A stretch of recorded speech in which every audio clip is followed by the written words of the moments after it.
દર્શક મિત્રો, વડોદરા ટુડે ન્યૂઝમાં આપનું સ્વાગત છે। વડોદરા શહેરમાં હાલ સંપૂર્ણ શહેર ગણપતિ ઉત્સવમાં મગ્ન છે। ગણપતિના આગમન પછી હવે ધીરે ધીરે ગણપતિ બાપાના વિદાય વિસર્જન કરવાના દિવસો આવી ગયા છે।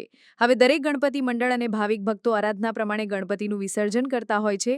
કોઈ 2 દિવસ, કોઈ 5 દિવસ, કોઈ 7 દિવસે તો કોઈ 10-11 દિવસે ગણપતિ બાપાનું વિસર્જન કરતા હોય છે અને એ પણ વાજતે ગાજતે વરઘોડો કાઢી હર્ષ ઉલ્લાસથી જય જયકાર કરીને ગણપતિ બાપાનું વિસર્જન કરતા હોય છે। ત્યારે વડોદરા શહેરના જૂનીગઢી મિત્રમંડળના ગણપતિ બાપાનું આકર્ષણ ભાવિક ભક્તોમાં તેમજ વડોદરા શહેરના તમામ વિસ્તારોના પ્રજાના ભક્તોમાં હોય છે। ત્યારે 7મા દિવસે જૂનીગઢી મિત્રમંડળના ગણપતિ બાપાનું વિસર્જન કરવામાં આવે છે।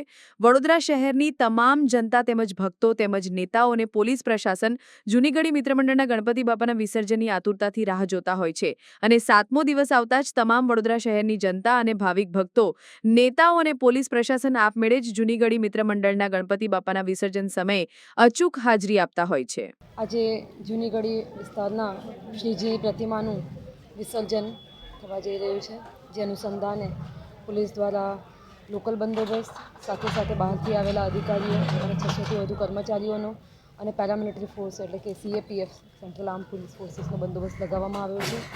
હાલમાં અલગ અલગ ડીપ પોઈન્ટ્સ, ધાબા પોઈન્ટ, રોડ ઉપર બંદોબસ્ત સાથેનો મૂવિંગ બંદોબસ્ત તો લાગી જ ગયો છે અને સાથે 10થી વધુ ડ્રોનથી અમારી સતત આખા વિસ્તારમાં નજર રહેશે।